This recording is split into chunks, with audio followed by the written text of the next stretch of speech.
Well, you know what though? I mean, a client, the preface of this I've already talked to you about. But, a client asked me like, "Oh, well, what do you do?" And I say, "Oh, well, I do all this other." She's like, "But do you make money from those things?" I'm like, "No." She's like, "So you just do your own projects?" I'm like, "Yeah, I just spend my life doing my own projects." Pretty much. And she's like, "Well, wow, that's she approved. She approved, even though that means that I have to live humbly and so forth as a result. It's like hobby side.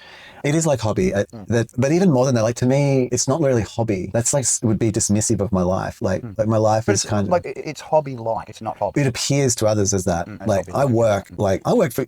I may have paid hours of like 12 hours in a week. I may earn like for 12 hours. What's this week? Maybe like 4, 6, 10, 14, 16 hours. I did 16 hours this week. Paid. And I sort of did I did a business client for also. So 20 hours of external work for other people, but the rep man, like I was not every night, but often I was working. I work all day or all night, like on project. Like I'm not. So I think people with a hobby think it's not very serious or something like that. But I think also why I don't interpret what I do as a hobby is because it's more like a scientific experiment. Like I'm more like actually like researching and learning and progressing. Like a hobby would suggest like I'm just having fun and enjoying it. Well, also that it's niche. It's like a thing. It'd be like I don't want to say hobby trains, but I'm going to. So because it's not fair on hobby trains. It's like putting them down or something. I'm not trying to put hobby trains down. But I'm trying to use it as an example where it's because I think they're pretty cool too. Like many people, many buildings. But it's a very focused thing where what I do isn't really like that, and it's much broader and behaves like a business. It's just that my focus isn't about making heaps of money. Like it's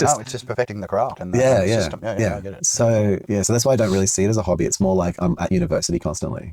Like that's probably more akin to it, which people dismiss as well. Process. Like and you're more if you want to dismiss me as someone who's like just the forever studier and never gets real about life, then you're more than welcome because that is fact. It's 100%. Most of the things we've worked on as project side, we've turned into reality. So it has a real outcome rather than just. There's many more to come. I've got this theory that dinosaurs are really thin on one end and really thick in the middle. Yeah, what I mean?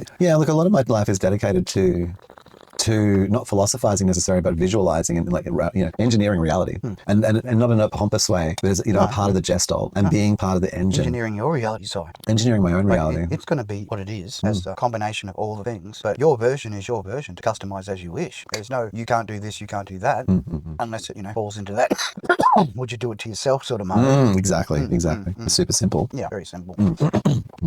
But everything else, pretty much, that's you make it to how you want it to be. It's you. Yeah. And I think the less you copy of others and more make things your own, the better. Oh, very much better. Because if you just emulate the rest of the crowd, then you're a dime a dozen. But if you're unique, then that's you're unique. It's also we don't need we did so well at it last week, and I've just been listening to it, but we don't need to dwell back into it. But that touches on don't become the meme. Yeah, don't be the meme. The currently cartooned meme that everyone's doing at the moment.